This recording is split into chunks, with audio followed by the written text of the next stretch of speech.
Assalamualaikum, tuan-tuan yang dah masuk, beritahu tuan-tuan berada di mana dan line di tempat tuan-tuan clear ataupun tidak tuan-tuan. Silakan.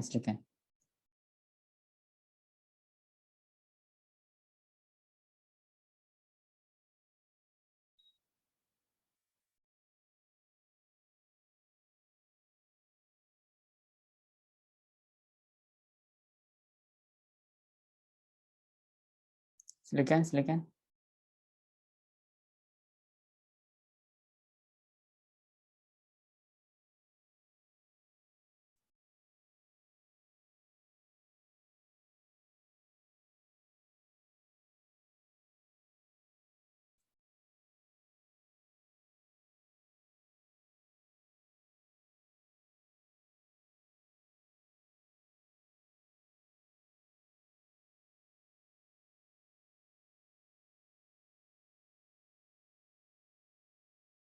Siapa yang ada berjanji dengan sahabat-sahabat di WhatsApp group ke boleh bagi tahu dengan mereka, kata kita akan start sebentar lagi insya-Allah. Silakan tuan-tuan.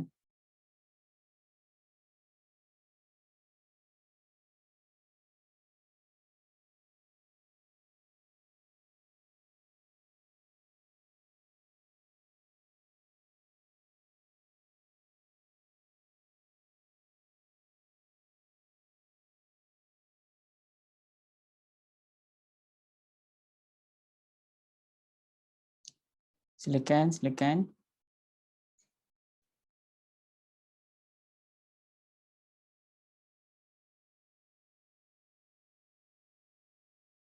Hari ini kita bahaskan surah Yasin ayat yang ke-70 ya tuan-tuan.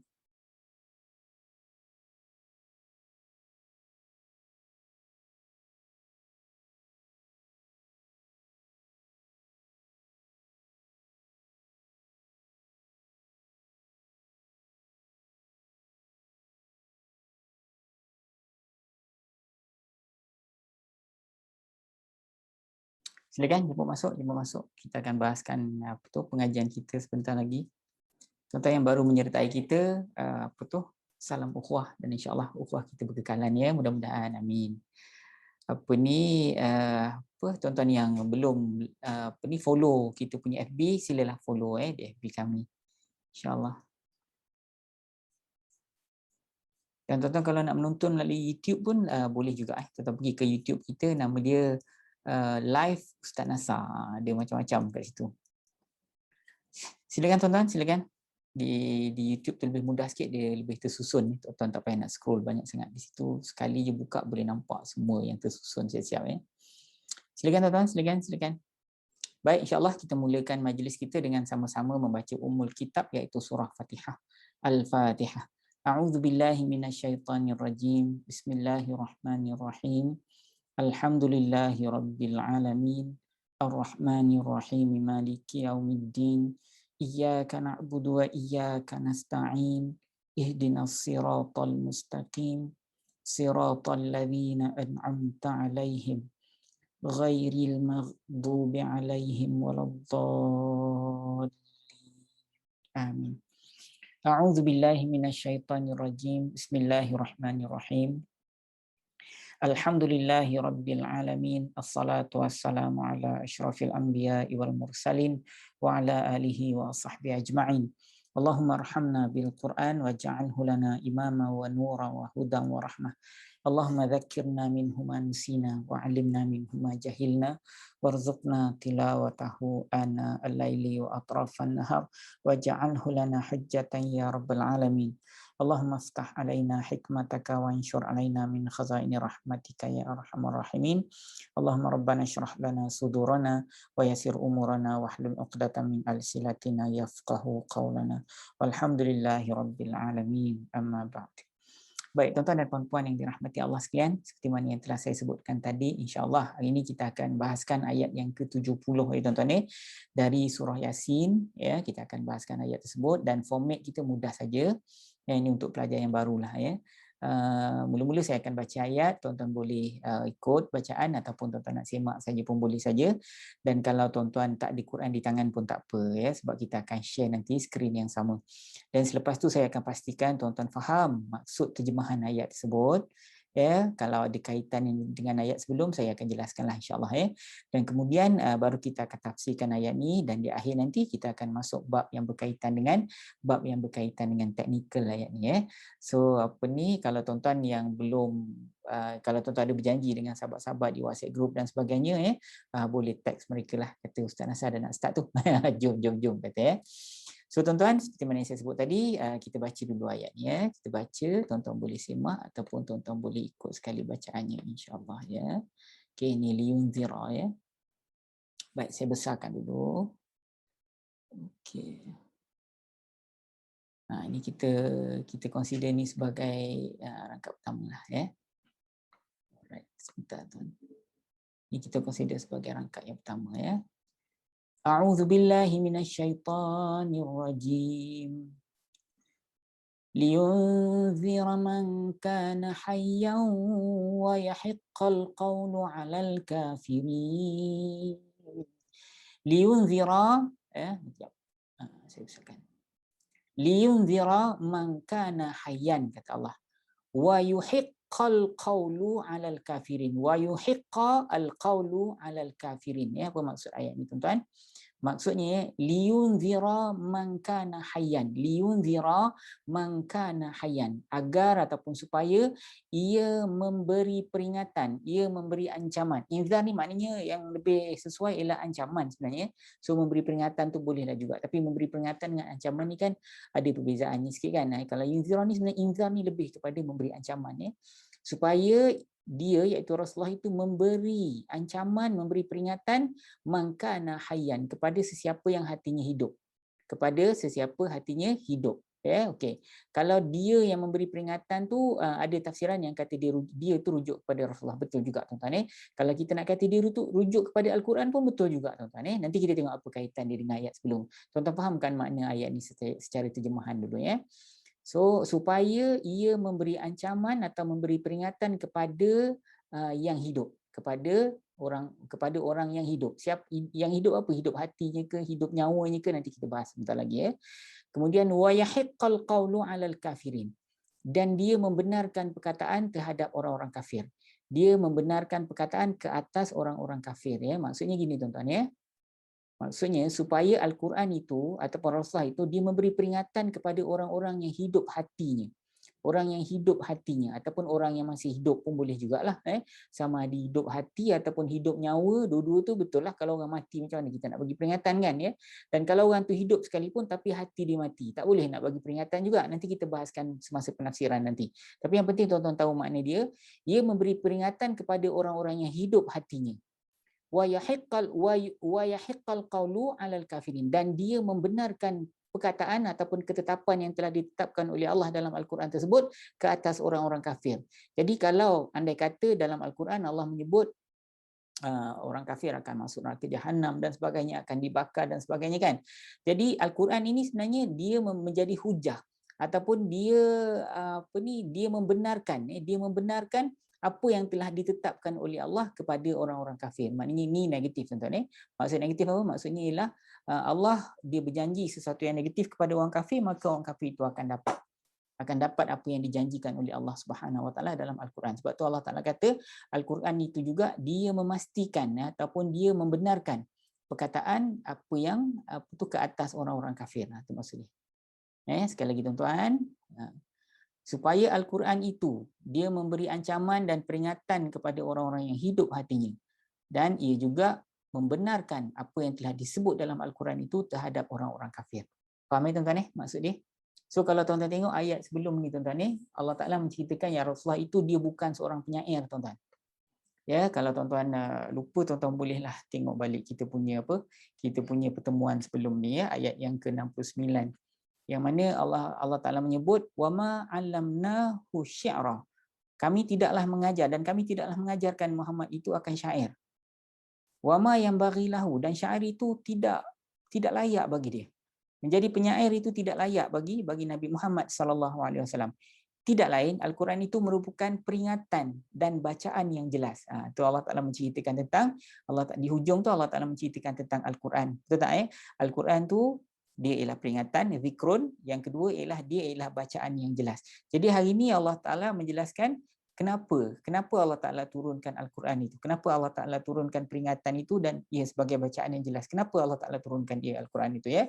Jadi Allah Ta'ala jelaskan kat sini liyunzira, supaya dia memberi ancaman. Al-Quran itu memberi ancaman ataupun Rasulullah itu memberi ancaman melalui Al-Quran itu kepada sesiapa yang hatinya hidup.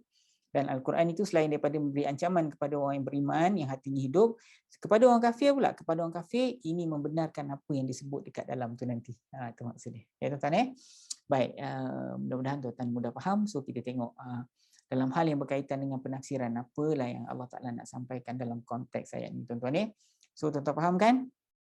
Ya, Allah Ta'ala kata Quran itu memberi ancaman kepada orang yang hatinya hidup dan terhadap orang kafir pula dia akan membenarkan janji-janji apa yang Allah Ta'ala janjikan dalam Al-Quran terhadap mereka nanti. Ya. Okey, seperti mana yang saya sebut tadi tuan-tuan, kita ulang dari awal balik. Dalam ayat sebelum ni Allah Subhanahu Wa Taala menjelaskan bahawasanya Al-Quran ini bukanlah syair. Itu saya dah jelaskan dalam kita menterjemahkan ayat itu tadi kan. Kemudian dalam ayat hari ini pula Allah Subhanahu Wa Taala menjelaskan tentang sebab Al-Quran itu diturunkan. Sebab apa Al-Quran itu diturunkan? Ya, jadi kalau tuan-tuan tengok dalam konteks ayat itu, pertama sekali liyunzira kata Allah. Dia menjadi peringatan ataupun ancaman kepada manusia. Itu yang pertama sekali tuan-tuan. Al-Quran itu dia adalah menjadi ancaman ataupun peringatan kepada manusia. Jadi apabila Rasulullah SAW menyampaikan kepada manusia tentang sesuatu ancaman, Rasulullah tentunya ambil daripada Al-Quran. Jadi kalau para pentafsir nak sebut memberi ancaman itu ialah Rasulullah pun betul juga dan Al-Quran itu sendiri pun memberi ancaman pun betul juga tuan-tuan So kita tengoklah penafsiran tak ada masalah dua-dua tu betul belaka. Baik. Itu adalah yang pertama tuan-tuan Rasulullah tu sebenarnya diutuskan agar menyampaikan perintah dan larangan Allah melalui Al-Quran tersebut. Ya, Rasulullah SAW itu diturunkan, dibangkitkan oleh Allah Azza wa Jalla supaya dia menyampaikan perintah dan larangan Allah. Dia menyampaikan perintah dan larangan Allah melalui Al-Quran, melalui apa yang diturunkan oleh Rasulullah SAW. Perintahnya datang daripada Al-Quran. Tapi bagaimana pula cara pelaksanaannya? Apabila cara pelaksanaannya tuan-tuan, masa cara pelaksanaan inilah kita perlukan seorang nabi yang menunjukkan bagaimana amali dia bagaimana cara-cara dia Allah Taala memerintahkan kita untuk solat, tapi cara solat tu bagaimana Rasulullah tunjukkan kepada kita. Rasulullah mengajar kita bagaimana untuk berwuduk kan, basuh muka lah, basuh tangan sampai ke siku lah, basuh kaki sampai ke buku lali lah kan. Jadi amalinya macam mana? Amalinya diajarkan oleh oleh Rasulullah SAW, ditunjuk satu persatu dan ada larangan-larangan tertentu dan ada teknik-teknik tertentu, mesti kena dahulukan yang dahulu dan sebagainya tuan-tuan. Jadi secara amali itu diajarkan oleh Rasulullah SAW. Jadi di situlah Al-Quran ataupun agama Islam ni sangat lengkap tuan-tuan. Ada arahan perintah asas dan ada cara melaksanakannya. Jadi Rasulullah SAW ni ada ramai para sahabat kan. Jadi Rasulullah SAW mengajar sahabat-sahabat dia bagaimana untuk melaksanakan perintah dari Allah tersebut. Jadi oleh sebab itulah kita hari ini kita ada banyak sumber tuan-tuan Tapi walaupun banyak sumber selalu saya sebutkan tuan-tuan cari sumber yang sahih saja. Nak jadi hadis itu sebuah hadis yang sahih bukan satu perkara yang mudah tuan-tuan banyak dia punya tingkatan dan perbahasan dia. Dan paling menjadi penyebab yang paling utama kenapa hadis itu tidak boleh dipakai selalunya ialah kerana apa tahu selalunya tapi ada banyak sebab-sebab lain. Selalunya kerana periwayatan dia. Bukan mudah untuk menjadikan sebuah hadis itu sahih. Kalau tuan-tuan dengar ada orang kata kau ni senang-senang je nak mendhaifkan hadis. Yes, kita memang senang nak mendhaifkan hadis. Yang susah ialah untuk mensahihkan hadis. Jangan mudah-mudah mensahihkan hadis. Jangan mudah-mudah mensahihkan hadis. Kalau tuan-tuan dapat apa-apa mesej yang tidak disebutkan hadis tu riwayat siapa kan, dan kalau dapat jangan sebar tuan-tuan, jangan sebar. Kalau tuan-tuan dapat riwayat siapa, pergilah tanya dengan orang yang tuan-tuan kenal ataupun tuan-tuan boleh Google sendiri adakah hadis ni benar. Yang paling penting sekali penipu-penipu hadis ni dia banyak apa kita panggil memang penipu hadis memang ramai sekarang tuan-tuan Dia menggunakan terjemahan Al-Quran. Dia menggunakan terjemahan hadis kemudian disebarkan dan ditambah dengan benda-benda walaupun nampak bunyi macam betul tuan-tuan Tapi daripada mana sumber dia? Kita nak cerita tentang sesuatu yang luar pengetahuan kita tentang balasan Allah sekian-sekian banyak ataupun apa ni, tentang hal yang berkaitan dengan langit, hal yang berkaitan dengan iblis, syaitan, ya. Walaupun kita menceritakan sesuatu yang buruk tentang iblis dan syaitan itu, ataupun kita menceritakan sesuatu yang baik tentang para malaikat itu, kita menceritakan sesuatu tentang Allah, kita kena ada sumber asas dia. Sebab itu benda-benda gaib yang kita tak tahu, tuan-tuan. Jadi kalau tuan-tuan jumpa hadis yang dia share dalam WhatsApp group ke apa, minta tolong sebar, bila dia kata dia minta tolong sebar dengan urutan-urutan, tuan-tuan tinggalkan saja. Ya, tinggalkan saja. Contohnya macam dia kata apa, iblis, kalau saya telah mampu untuk apa, untuk menangani hasutan iblis, saya telah berjaya memforward kepada 10 kawan. Jadi jangan terpengaruh dengan hasutan iblis yang mengatakan jangan forward, jangan. Tuan-tuan tinggalkan aja, tinggalkan aja. Lebih baik tuan-tuan tak forward daripada tuan-tuan menipu guna nama Rasulullah SAW. Biar hadis tu sahih tapi tuan-tuan tak forward, berbanding dengan hadis itu tipu tapi tuan-tuan forward. Sebab kalau tuan-tuan buat perkara yang kedua tu, tempat tinggal kita nanti akan disediakan oleh Allah Subhanahu Wa Taala dari api neraka. Jangan tuan-tuan menipu atas nama Rasulullah sallallahu alaihi wasallam disebabkan oleh kejahilan kita. Pergi tanya dulu para ustaz, tuan-tuan. Dan sebaik-baiknya biar yang ada matan dan disebut siapa yang meriwayatkan hadis tersebut, senang para ustaz nak refer, nak cari.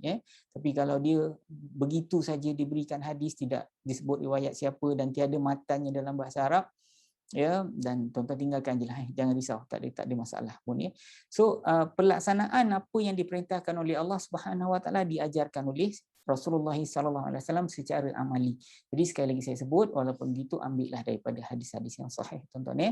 Jangan kita tak tahu sumber dia, bukan senang nak jadikan sebuah hadis tu hadis yang sahih. Okey. Rasulullah sallallahu alaihi wasallam ni digelarkan sebagai utusan Allah. Sebab apa? Yang pertama sekali dia membawa khabar, ya, dia membawa khabar dan dia mengajar manusia bagaimana memahami khabar yang dibawa tersebut. So khabar ni kita masukkan ialah Al-Quran lah. Ya, Rasulullah itu sebagai utusan Allah, jadi dia membawa khabar dari Allah Azza wa Jalla. Allah memerintahkan malaikat Jibril alaihissalam untuk sampaikan wahyu kepada Rasulullah sallallahu alaihi wasallam, kan. Jadi Rasulullah SAW yang menyampaikan kepada kita. Jadi sebab tu Rasulullah itu disebut sebagai Rasul. Dia yang membawa risalah, tuan-tuan. Dia yang membawa risalah Allah kepada kita. Dan selain daripada itu, dia yang mengajarkan kita bagaimana untuk melaksanakan apa yang diperintahkan oleh Allah melalui risalah tersebut. Sebab tu Rasulullah itu dipanggil sebagai Rasul. Ya, tuan-tuan. Okey, sekarang ni kita masuk pada fasa yang kedua ayat tu, ayat yang kita bahaskan hari ni. Sebenarnya siapa yang boleh menerima ataupun yang mampu menerima pesanan ataupun peringatan ataupun ancaman tersebut? Liyanzira man kana hayyan. Hayyan kata Allah Taala, yang boleh menerima, yang boleh menerima ancaman daripada Al-Quran itu ialah orang yang hidup. Orang yang hidup, ya, hidup nyawa dia satu hal lah, tapi yang hidup hati dia itu yang lebih penting. Selain daripada hidup nyawa dia, hati dia kena hidup, tuan-tuan. Kebanyakan daripada tafsir yang saya baca, yang maksudkan hayyan tu hidup tu ialah hidup hati lah, bukan hidup nyawa. Sebab tu yang lebih penting, tuan-tuan. Hanya orang-orang yang hati dia hidup saja, tuan-tuan, dia boleh menerima hidayah irsyad ini. Tuan-tuan kena dengar dulu. Hanya orang-orang yang hatinya hidup saja yang boleh menerima hidayah irsyad ini. Tuan-tuan ingat tak saya pernah sebut hidayah ada dua jenis, satu hidayah irsyad, satu lagi hidayah taufik, kan. So hidayah irsyad ni kita boleh dapat melalui pembacaan, melalui hadis-hadis yang kita baca, atau kalau zaman Rasulullah SAW tu jumpa dengan Rasulullah sebut sesuatu dan dia boleh menerima. Itu kita panggil hidayah irsyad. Sebab hidayah irsyad ni orang lain boleh bagi. Nabi pun boleh, cikgu pun boleh, ustaz pun boleh. Kadang-kadang orang kafir pun boleh bagi hidayah irsyad kepada kita. Nasihat-nasihat yang diberikan ataupun perbuatan dia tu menyebabkan kita dapat hidayah irsyad daripada contohnya macam ditolong orang, kan, ditolong orang dan sebagainya. Jadi bila kita nampak dibantu orang lain, kita kata, aku ni Muslim, kenapa aku tak tolong? Jadi itu bila tengok itu kita panggil hidayah irsyad, tuan-tuan. Itu kita panggil sebagai hidayah irsyad, ya. Dan zaman Rasulullah SAW, hidayah irsyad ni sangat mewah lah, sebab mereka bersama dengan Rasulullah SAW, tuan-tuan. Orang-orang yang mendapat hidayah irsyad ni, yang hidup hatinya, tuan-tuan, orang ni dia bila disebutkan nama Allah tu, tuan-tuan, bergetar hati dia, tuan-tuan. Bergetar hati dia bila sebut nama Allah tu. Apa kita panggil lah, hati dia jadi apa, ya, hati dia hidup, tuan-tuan. Hati dia hidup bila kita kata Allah tak suka ni, bergetar hati dia bila kita sebut Allah Subhanahu Wa Taala, ya. Ataupun bila apa kita panggil lah, atau bertambah iman dia tuan-tuan. Bila kita bacakan ayat-ayat Al-Quran ini, bertambah keimanan dia. Ya, innamal mu'minuna alladzina idza dzukirallahu wajilat qulubuhum wa idza tuliyat alaihim ayatuhu zadatuhum imanan wa ala rabbihim yatawakkalun. Ni orang-orang ni yang hidup hatinya tuan-tuan. Apabila orang-orang ni, orang beriman, ialah orang yang beriman ni, apabila disebutkan nama Allah, wajilat qulubuhum, bergetar hati mereka. Wa idza tuliyat alaihim ayatu, apabila dibacakan ke atas mereka ayat-ayat Allah, ayat-ayatnya, ayat Al-Quran, zadathum imanan, bertambah keimanan mereka. Wa ala rabbihim yatawakkalun, dan mereka ni sangat bertawakal kepada Allah Azza wa Jalla. Hanya orang-orang yang jenis ini saja tuan-tuan yang dapat menghayati ayat-ayat Al-Quran dan hadis-hadis Nabi tuan-tuan. Betul tak tuan-tuan? Siapa-siapa yang hatinya mati, tuan-tuan bacalah ayat Quran macam mana pun dekat dia. Dia tengoklah macam-macam musibah yang Allah Ta'ala turunkan pada dia, macam-macam ujian yang Allah Ta'ala bagi pada dia. Dia tidak mahu menerima, dia tidak mahu menerima apa kita panggil, menerima hidayah tersebut. Baik, dalam konteks hari inilah tuan-tuan, ni saya tengok ramai orang yang dia dah tua-tua pun dia suka cerita pasal orang, burukkan orang, mengumpat orang, kata ke orang tuan-tuan. Dan kadang-kadang kita tengok orang yang suka mengumpat dan mengata orang ni hidup dia susah tuan-tuan. Lepas satu kesusahan, lepas satu kesusahan. Dan apabila ada orang-orang yang datang membawa perkara-perkara khurafat dan sebagainya, cepat-cepat dia nak terima. Itu tanda Allah dah lari daripada dia tuan-tuan. Allah dah lari dari dia tuan-tuan. Kadang-kadang dia semayang, dia semayang macam kita semayang jugalah. Dan kadang-kadang dia cuba nak berselindung di balik di balik sembahyang, di balik solat dia, di balik jubah dan serban dia kadang-kadang tuan-tuan di sebalik, kadang-kadang dia hantar anak di sekolah tahfiz tapi sebenarnya itu tidak membantu dia pun. Tuan-tuan. Dia jangan sampai termasuk dalam kelompok yang Rasulullah gelarkan sebagai orang yang muflis kan. Ingat tak tuan-tuan? Orang muflis ni, dia ialah orang yang buat salah pada orang tuan-tuan. Dia memutuskan silaturahim, Allah Ta'ala akan apa kita panggil. Ni dalam konteks hari ni tuan-tuan. Ni orang-orang yang tak dapat hidayah ni tuan-tuan. Yang jenis memutuskan silaturahim ni, Allah Ta'ala tak akan apa kita panggil. Allah Ta'ala akan laknat dia tuan-tuan. Allah Ta'ala akan laknat dia. Dia tak akan ada tempat, tak ada ruang di sisi. Dia tak akan ada ruang di mata Allah Azza wa Jalla. Orang yang memutuskan silaturahim ni tuan-tuan. Jadi dalam konteks kita hari ni, kita janganlah sampai macam tu. Kita rasa ayat ni bukan turun untuk kita. Kita tak ada masalah. Hati kita hidup. Jangan. Kita kena cari kat mana salah kita. Kat mana ruang yang kita boleh perbaiki diri kita. Dan adakah kita ni bergaduh dengan saudara mara? Adakah kita ni tidak bersiraturahim? Adakah orang yang dah lama bergaduh dengan kita tak baik-baik? Tuan-tuan. Jadi kadang-kadang kita rasa macam ayat ni bukan untuk aku. Hati aku hidup. Belum tentu tuan-tuan. Kena tengok elok-elok. Kena tengok elok-elok. Dapat sekali kita bukan kita nak berbaik-baik sampai kita nak apa. Kadang-kadang dengan saudara mara ni yang paling dekat ni yang nombor satu sekali tuan-tuan. Jangan bergaduh, jangan sampai gaduh. Jangan sampai tidak berbaik sampai tuan-tuan mati. Nanti jenuh kita nak jawab dengan Allah Ta'ala. Yang penting baik. Yang penting kalaupun kita berada dalam kita ni betul, dia yang salah, tak apalah tuan-tuan. Biarkan bukannya kita rugi apa bukan Jadi kita mengaku kesalahan dengan kita bagi salam pun cukup kita apa mulakan hubungan baik itu semula tuan-tuan, insya-Allah. Orang yang mati hati dia tuan-tuan, dia tak akan menerima hidayah tuan-tuan. Dia tak akan menerima hidayah. Kita cakap apa pun dan dia ditimpa dengan berbagai-bagai kesusahan pun dia tetap tidak akan kita panggil mendapat pengajaran daripada perkara tersebut, daripada musibah yang Allah Ta'ala turunkan. Tu orang yang jenis tu hati dia mati. Tuan-tuan jangan consider ayat ni untuk orang kafir ustaz, bukan untuk kita. Tak, ayat ni kadang-kadang kena kat atas kita juga. So kalau kita rasa hati kita mati, hidupkan hati kita ni tuan-tuan. Hidupkan hati kita. Bila Allah Ta'ala kita dengar ayat-ayat yang suruh Allah Ta'ala perintahkan kita untuk menyambung silaturahim, kita sambung silaturahim. Kalau Allah Ta'ala perintahkan kita untuk membantu orang, kita bantu orang tuan-tuan. Setakat mana kita mampulah. Setakat mana kita mampu. Jangan sampai kita ni jadi orang-orang yang dilaknat oleh Al-Quran. Kita belajar Al-Quran tapi kita tidak mengamalkan Al-Quran. Akhirnya Al-Quran ni kita ingat boleh menjadi hujah untuk kita. Rupanya Al-Quran ni nanti jadi laknat kepada kita tuan-tuan. Jangan main tuan-tuan. Jangan main. Betul saya cakap. Ni saya bukan nasihatkan tuan-tuan semata-mata. Saya nasihatkan diri saya ni tuan-tuan. Ada banyak benda dalam Al-Quran tu yang kadang-kadang kita tak mampu. Saya belum mampu nak laksanakan, tuan-tuan. Kadang-kadang macam manalah saya kata. Tapi nak sampaikan pun tak boleh sebab kita mengajar kan. Bila sampai ada ayat-ayat tertentu, kita kena sampaikan juga. Ya, tapi kita berusahalah sedaya upaya. Mudah-mudahan Allah ampunkan dosa saya, tuan-tuan. Allah ampunkan dosa saya, Allah ampunkan dosa tuan-tuan semuanya sekali. Ya, tuan-tuan mungkin tak ada masalah lah, tapi macam saya kadang-kadang saya kena sampaikan juga walaupun benda tu saya tak sempat lagi nak beramal. Terutama cita-cita yang berkaitan dengan apa kan, yang kahwin dulu. Maaf tak gurau ya. Kadang cerita pasal kahwin dua kita cerita boleh kan, kita tak praktik lagi kan. Tak tahulah ke besok lusa kan. Tapi hari ni tak adalah lagi kan. Tak ada orang dak kan. Apa ni, kadang-kadang hal yang berkaitan dengan benda-benda yang kita tak mampu laksanakan. Kalau hal yang berkaitan dengan peperangan kan, apa tu memerangi musuh itu macam mana kita nak laksanakan, ataupun benda-benda yang apa tu, benda-benda yang berkaitan dengan ketaatan pada perintah Allah, keikhlasan tuan-tuan ni, keikhlasan tu susah tuan-tuan ni, atau redha ya, itu semua adalah benda-benda yang susah, tapi janganlah sampai kita tak berusaha. Mudah-mudahan nanti kita jumpa dengan Allah Ta'ala, kita kata, ya Allah, aku dah try, Allah, inilah sebaik mungkin yang aku boleh buat. Khusyuk tuan-tuan, betul kan khusyuk kan? Macam mana nak khusyuk, kadang-kadang kita terkona juga. Kita memanglah faham sebahagian besar daripada apa yang kita baca tau. Tapi khusyuk tu kena usaha, kena usaha. Jadi Allah Ta'ala tu la yukallifullahu nafsan illa usaha. Ya, Allah Ta'ala itu tidak memberatkan. Tidak memberatkan seseorang apa yang dia tak mampu. Tidak memberatkan seseorang apa yang dia tak mampu, tuan-tuan. Bila kita cerita pasal khusyuk, tapi kita tak khusyuk, tuan-tuan. Bila kita cerita pasal sabar, kita tak sabar. Bila kita cerita, tuan-tuan, kadang-kadang ataupun saya sendiri cerita pasal sabar, saya sendiri pun tak sabar.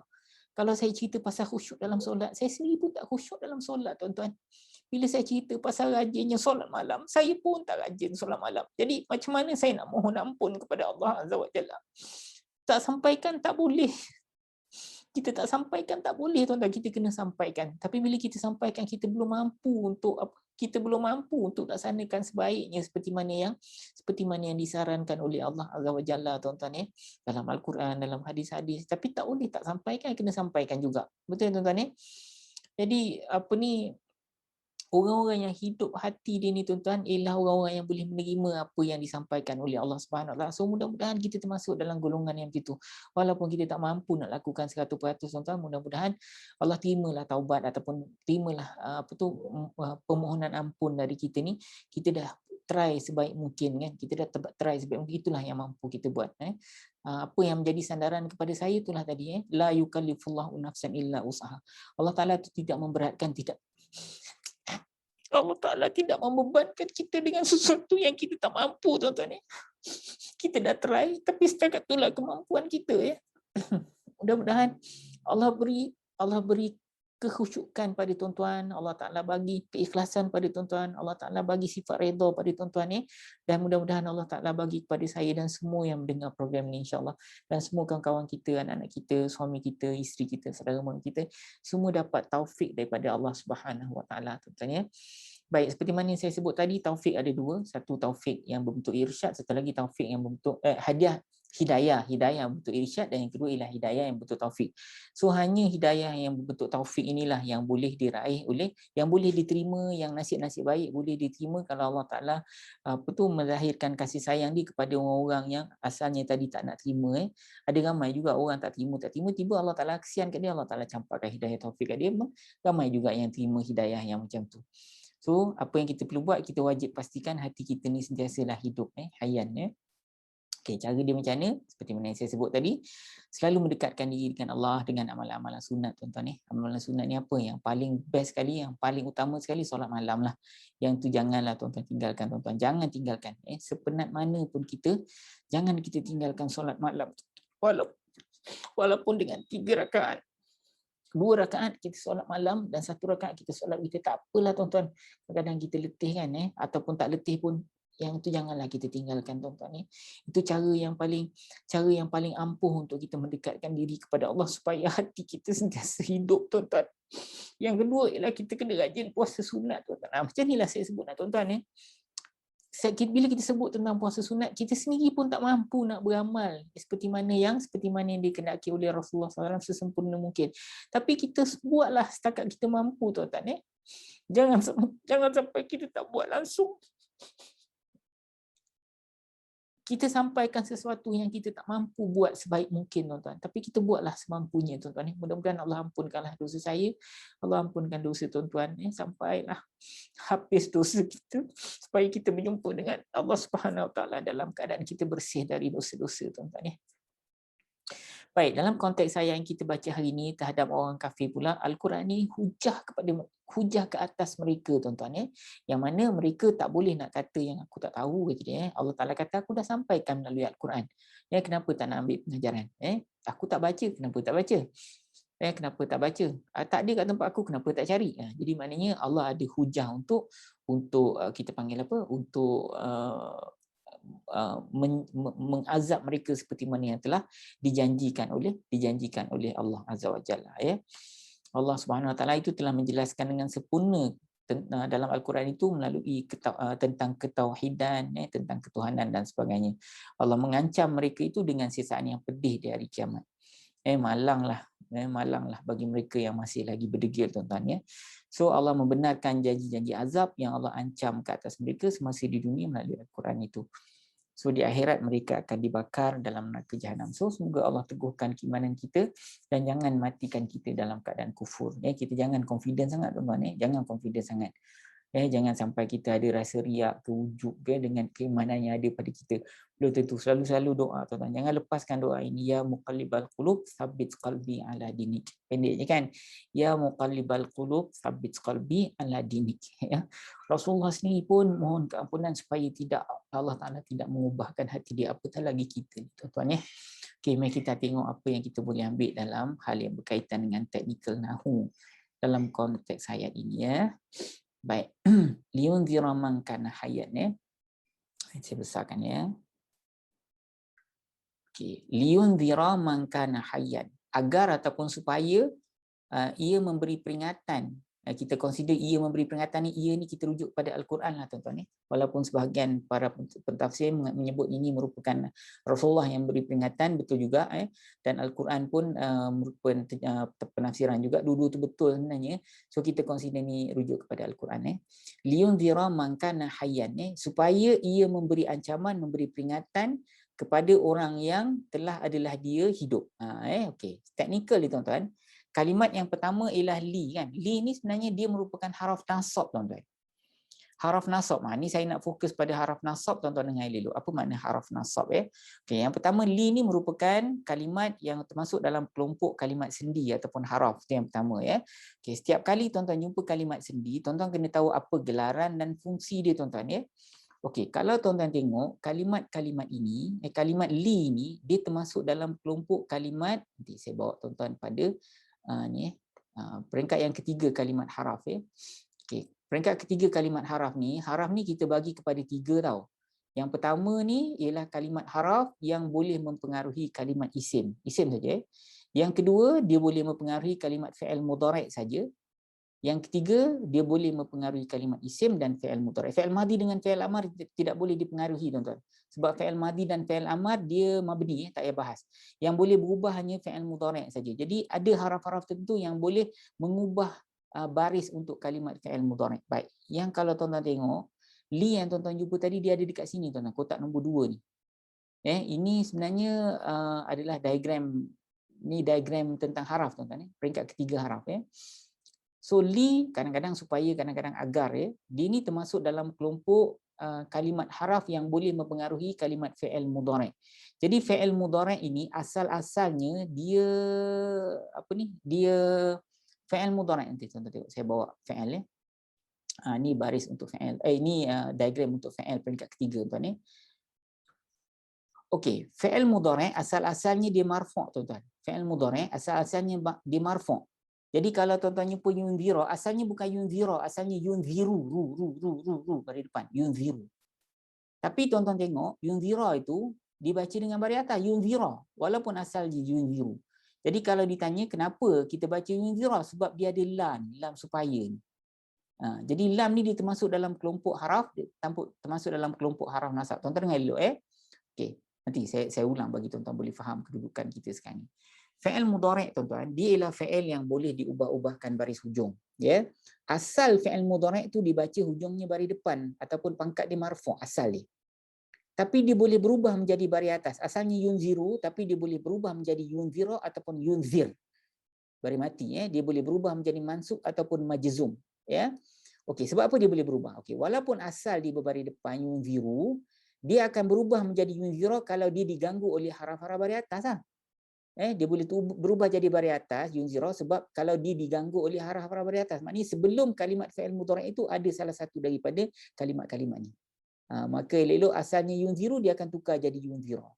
Tapi kalau tidak ada, dia maintain lah macam biasa yunziru ni. Tapi kalau dia diganggu oleh haraf-haraf jazam pula, ni haraf-haraf jazam ni, elok-elok yunziru dia akan jadi yunzir. Macam tu. Ya, tapi dalam konteks ayat kita hari ni, dia jadi yunzira, bukan yunzir tau. Nanti saya patah balik kat sini. Nampak tuan-tuan? Dia jadi yunzira. Jadi kalau ditanya ustaz ni fi'il mudhari' kan hujung dia kena baris depan yunziru. Asal dia gitu. Kenapa dekat sini saya tengok dia yunzira di baris atas? Jawapannya kerana sebelum kalimat fi'il mudhari' ini ada haraf baris atas. Dalam kaedah teknikal nahwu dipanggil haraf nasab. Ni ada tau dalam yang tadi nanti saya bawa tuan-tuan balik. Dia ada li. Nampak ni? Pak li supaya pak li fa supaya ataupun agar sama makna dia kan ada dekat sini. Jadi disebabkan oleh ada geng-geng haraf nasab ni, kalau tuan-tuan belajar dengan Al-Furqan kita panggil geng kereta geng kereta, dia ada geng kereta, dia ada geng haraf nasab, maka fi'il mudhari' ni elok-elok marfu' dia jadi mansub. Elok di baris depan dia jadi baris atas. Tuan-tuan ni dah share ke belum program ni? Tolong klik share please, tolong saya klik share sekejap. Klik share, nanti mudah-mudahan sahabat-sahabat yang lain boleh dengar daripada awal Okey. Yunzira tuan-tuan asalnya yunziru jadi yunzira disebabkan oleh lin. Okey, habis dah lin kita pergi kepada yunzira.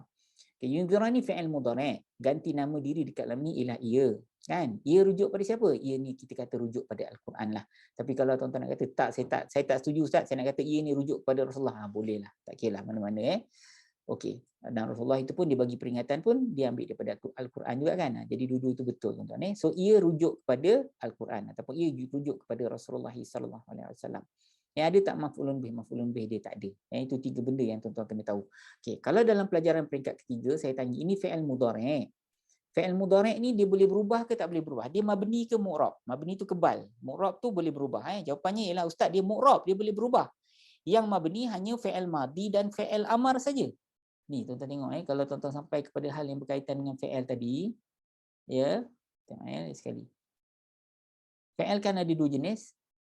Fi'il kan terbagi kepada dua, peringkat ketiga fi'il Fi'il kan dia ada fi'il tak ada dua arrow kan. Kalau arrow ke kiri ni ialah jenis fi'il yang mabni.